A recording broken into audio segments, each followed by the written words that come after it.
Assalamualaikum warahmatullahi wabarakatuh. Kembali lagi ke channel Tenda Edukasi.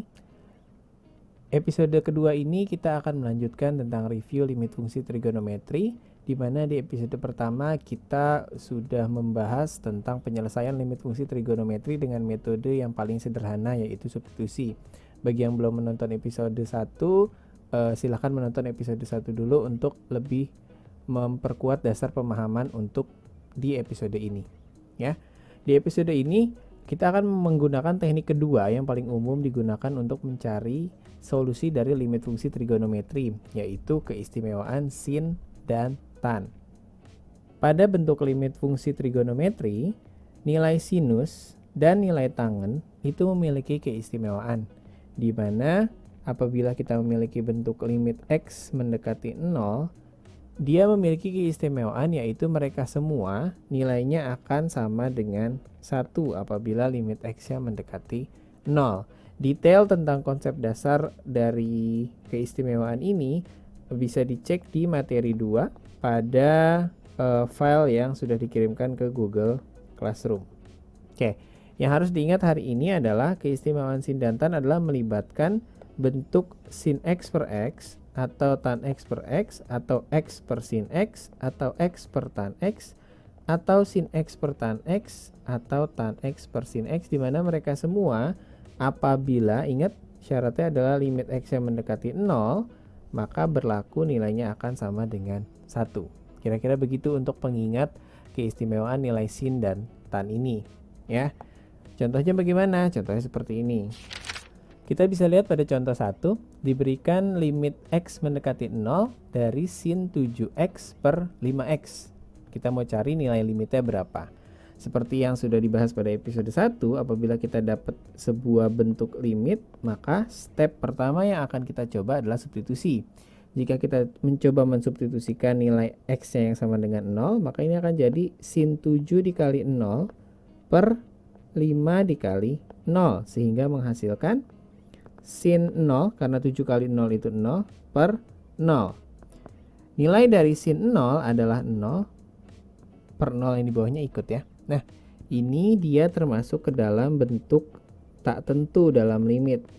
Karena dia bentuk tak tentu, maka 0 per 0 tidak bisa kita anggap sebagai solusi, ya. Dia bukan jawaban dari limit ini, ya, karena termasuk bentuk tak tentu tadi.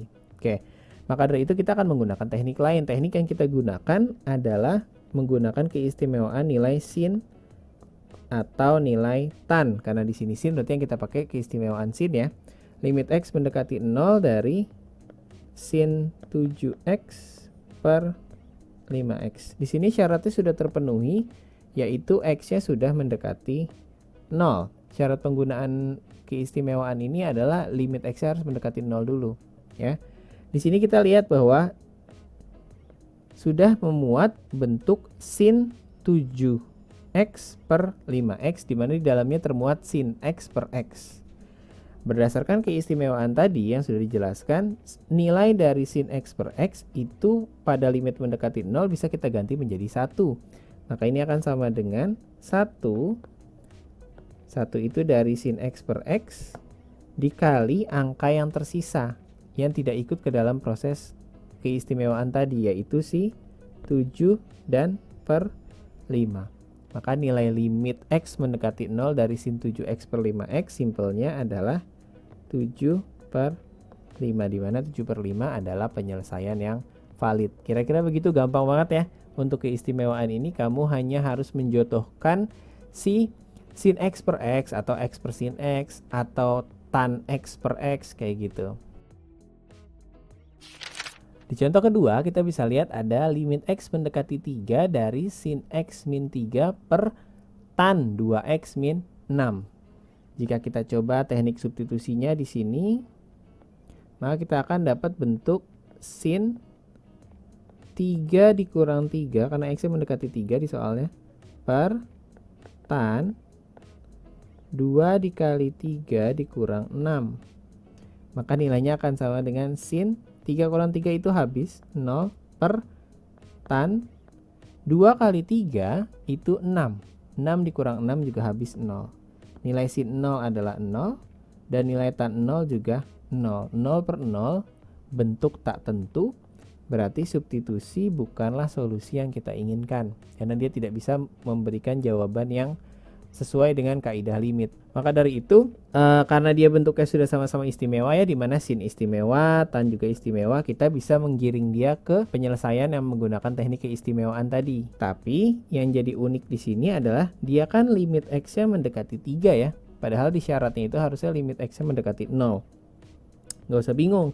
Yang harus kamu lakukan adalah mencoba menyamakan bentuk yang ada di dalam kurungnya. Maka kita tulis dulu, ini akan jadi limit x mendekati 3 sin x min 3 tan, kan dia awalnya 2x min 6, tapi kita tahu bahwa 2 dan 6 itu sama-sama bisa dibagi 2, maka kita faktorkan 2-nya 2x min 3. Nah di sini kita dapat ternyata, oh maka kalau kita substitusi nilainya, ini kan berarti P bisa ditulis sebagai x min 3 ya.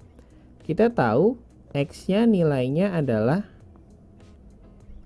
3, maka ini akan jadi 3 dikurang 3, maka kita dapat P-nya sama dengan 0. Jadi kita dapat P-nya sama dengan 0 ya. Kita akan gunakan permisalan ini untuk mengubah soalnya.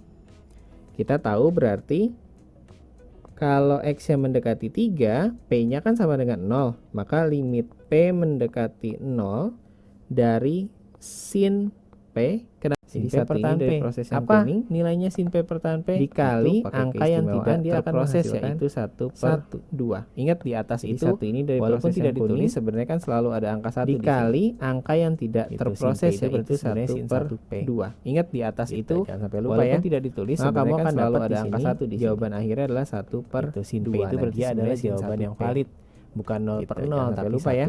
Maka kamu akan dapat di sini kira-kira jawaban akhirnya adalah 1/2. Bentuk permisalannya hanya untuk bukan 0 per 0, tapi 1/2. Menemukan atau memenuhi syarat bahwa dia limitnya bentuk permisalannya hanya dengan variabel apapun, nggak harus P. Kalau misalkan kamu suka huruf K atau menemukan atau memenuhi syarat bahwa dia limitnya harus mendekati 0 dengan variabel apapun, nggak harus P. Kalau misalkan kamu suka huruf K atau huruf M boleh. Kira-kira kayak gitu untuk contoh kedua.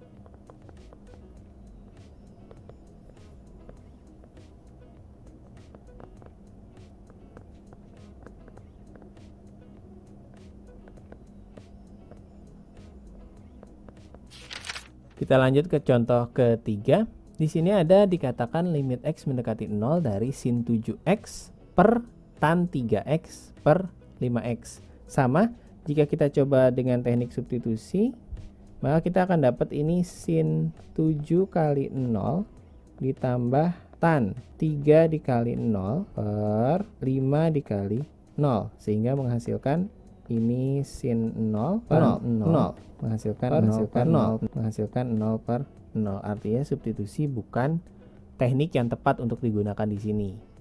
Kita harus menggunakan teknik yang lain. Sekali lagi, karena dia sudah sin dan tan bentuknya, berarti kan dia sudah istimewa ya.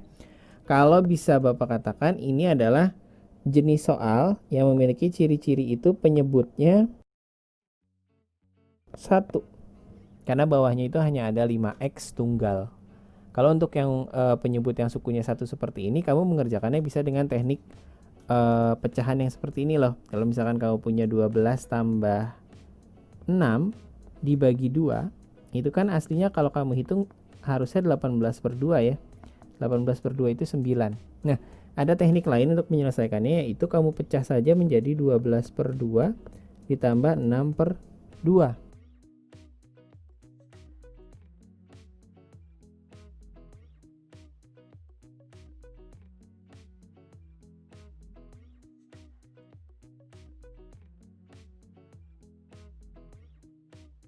Maka dari itu, kita jadikan dia limit x mendekati 0 dari sin 7x per 5x ditambah tan 3x per 5x. Nah, kalau seperti ini kan jadi terlihat jelas bahwa masing-masing dari mereka memiliki pasangan. Karena sudah masing-masing memiliki pasangan, limitnya sudah mendekati 0, kamu bisa langsung menggunakan ke keistimewaan dengan tentunya dengan pasangannya masing-masing ya. Tuh, kayak gini. Maka kamu akan dapat ini bentuknya sama dengan yang kuning jadi 1, tersisa 7/5. Jelek banget 5-nya. Ditambah yang hijau juga jadi 1 dikali 3/5. Kira-kira kayak gitu. Ini yang dari yang si hijau, ini dari yang si kuning. Maka menyisakan 7/5 ditambah 3/5. Kalau dijumlah karena penyebutnya sudah sama, dia akan sama dengan 10/5. Di mana nilai dari 10/5 adalah 2. Kira-kira itu untuk yang contoh 3. Selanjutnya, ada yang berkaitan erat banget dengan si contoh 3 tadi, yaitu contoh 4. Di sini kita punya limit X mendekati 0 dari sin 6X dikurang tan 2X per 4X min sin 2X. Sama, jika kita cek substitusinya, ini akan jadi sin 6 kali 0 min tan 2 kali 0 per 4 kali 0 dikurang sin 2 kali 0. Maka kamu akan dapat ini bentuknya sin 0 min tan 0 per 0 kurang sin 0. Ini yang atas juga 0, 0 kurang 0 kan tetap 0 ya. Ini yang bawah juga 0, menghasilkan 0/0. Artinya substitusi itu bukan solusi yang tepat untuk diterapkan di bentuk ini.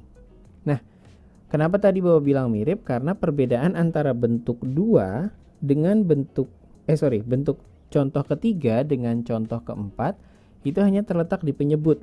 Untuk yang contoh keempat ini, penyebutnya adalah suku 2. Yang mana yang dimaksud suku 2 nih? Dia memiliki 4X dan sin 2X. Ada 2 suku di bawahnya. Kalau kamu punya tadi 12 tambah 6 dibagi 2 itu bisa dipecah.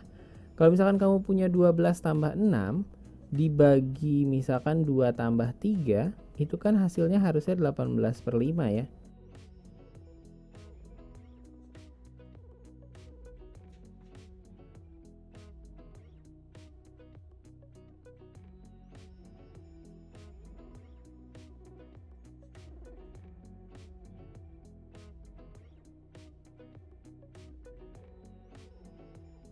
Dia tidak bisa dipecah begitu saja.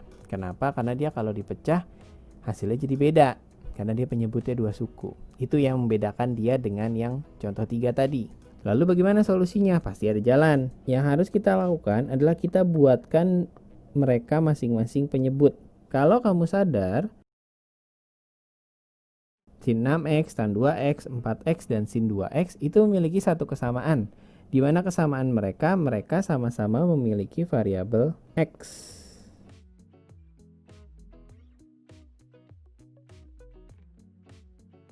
Baik pembilang maupun penyebut sama-sama kita kalikan 1/X. Dengan X-nya berasal dari kesamaan dari semua suku.